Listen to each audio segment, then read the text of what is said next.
여러분 안녕하십니까? MBC 뉴스데스크 광주 전남권 소식입니다. 21대 대선까지 이제 한 달도 채 남지 않았습니다. 윤석열 파면으로 3년 만에 치러지는 촉박한 선거라 후보는 물론 자치단체도 공약 전쟁을 치르고 있습니다. 광주시는 차기 정부 국정과제에 인공지능 특화도시 구현을 반드시 담겠다는 목표입니다. 첫 소식 주현정 기자입니다. 차기 정부의 국정과제는 대통령 선거 과정에서 사실상 확정됩니다. 짧은 시간, 속도전으로 치러지는 이번 대선.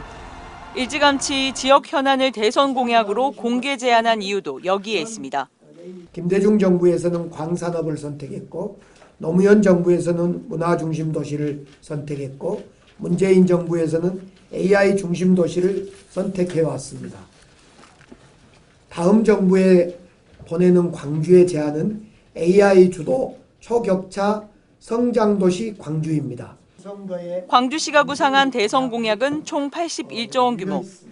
스마트 미래자동차 산단과 아시아 문화중심도시 조성청, 민군 통합공항 이전 등이 담겼는데 특히 국내 최초 AI 데이터 거래도시 조성에 사활을 걸고 있습니다. 광주를 국가 미래산업기지로 키워 지역 발전을 도모하겠다는 구상입니다. 각 정당에 이를 직접 제안하겠다며 여의도에 현장 집무실도 차렸습니다. 주요 대선 후보들의 화답도 이어지고 있습니다. 광주가 주력하고 있는 인공지능 분야를 키우겠다는 약속은 물론 AI에 대한 기본 인프라를 강화시키는 것이 필요하고 광주 자체를 인공지능 특화도시로 키우겠다는 약속도 받아냈습니다. 빛고울 광주는 인공지능 경쟁을 주도할 AI 중심 도시로 확고하게 자리 잡을 것입니다. 지난해 말 계엄과 탄핵 정국 여파로 단 한 푼도 배정받지 못한 AI 연구개발 분야의 2단계 사업비와 AI 영재고 공사비 등 관련 국비 확보는 가장 시급한 과제입니다. 광주의 미래 지형을 바꾸겠다며 2019년부터 시작된 인공지능 전략 프로젝트가 차기 정부에서는 완성될 수 있을지 기대가 모아집니다. MBC 뉴스 주현정입니다. 모처럼 긴 연휴를 맞아서 지역의 자영업자들은 오랜만에 대목을 꿈꿨는데요.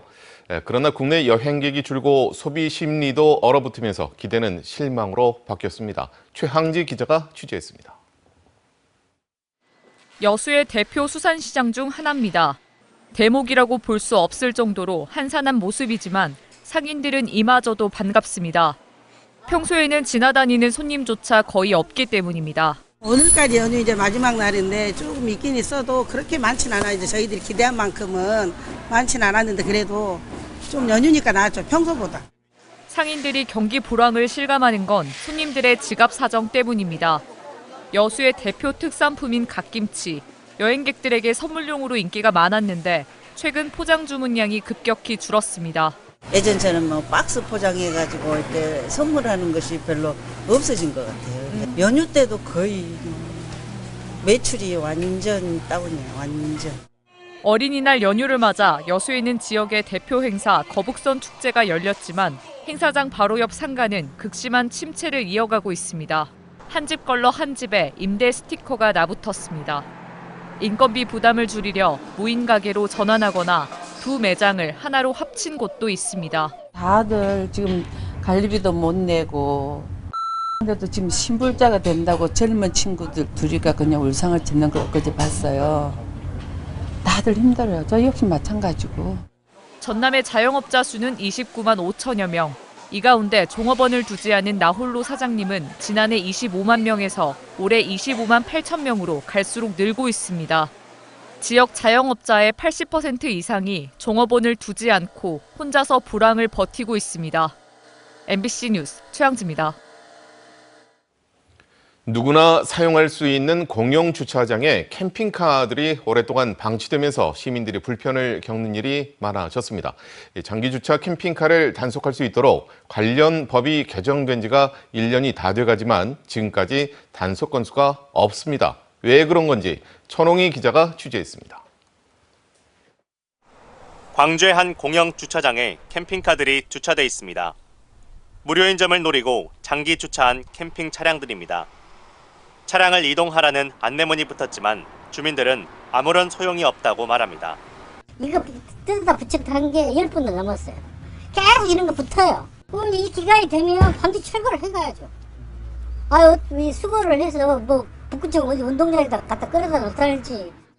이 차량도 차량 이동 안내문이 붙을 정도로 장기 주차된 차량인데요. 차량 바퀴에는 보시는 것처럼 이렇게 자물쇠까지 설치되어 있습니다. 광주 북구의 또 다른 주차장도 사정은 비슷합니다.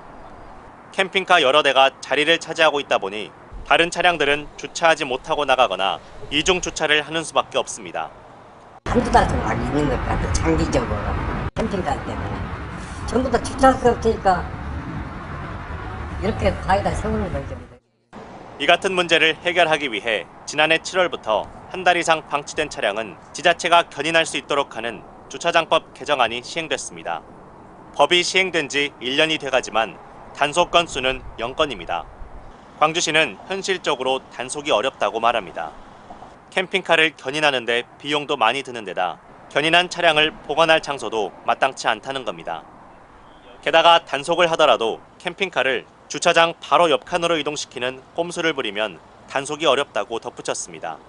단속 과정에서 옆면으로 이동을 해버리니까 처분 근거가 없기 때문에 저희가 견인 조치를 할 수도 없고 이동 명령을 할 수도 없는 상황이에요.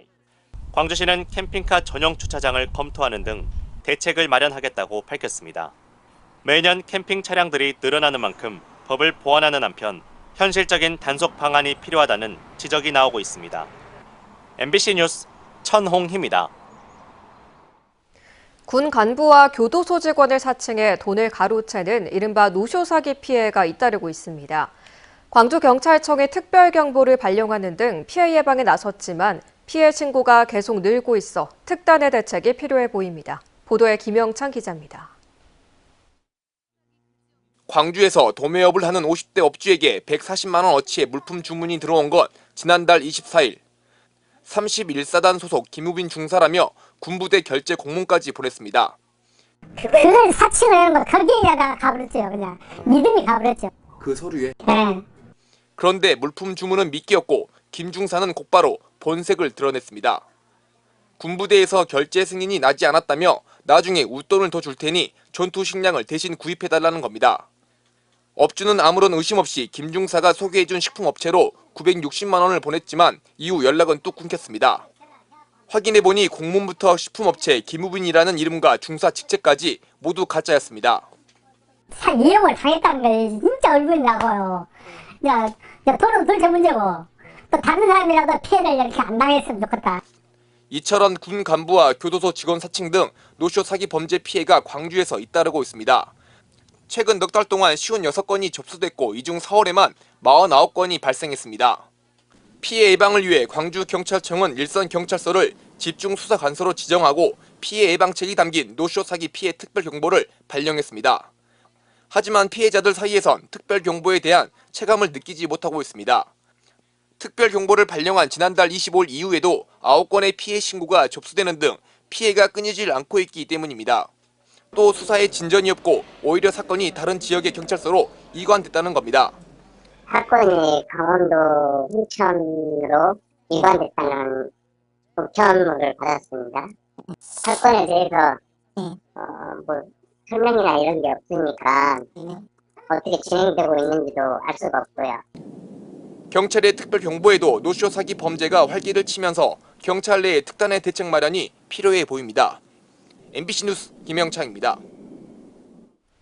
권영국 민주노동당 대선 후보가 광주를 찾아 내란 세력의 근원인 낡은 기득권 정치를 해체해야 한다고 말했습니다.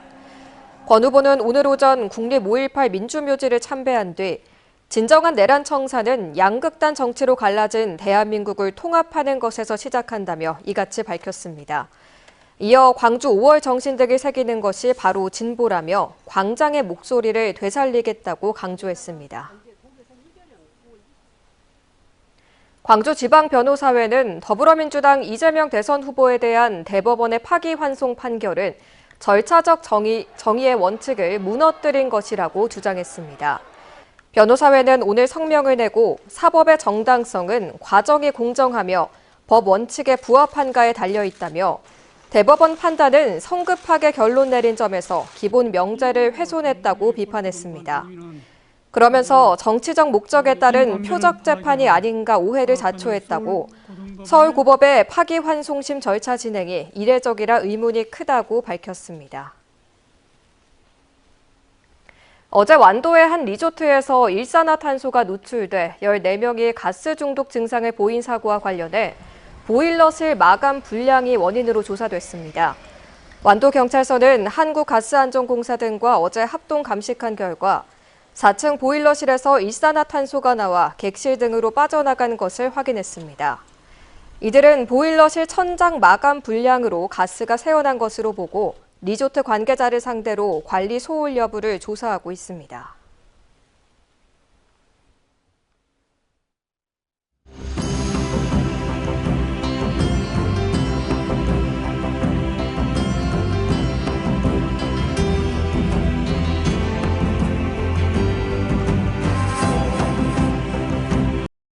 언제 어디서나 내 손 안의 뉴스. 광주 MBC 뉴스 유튜브 구독으로 함께하세요.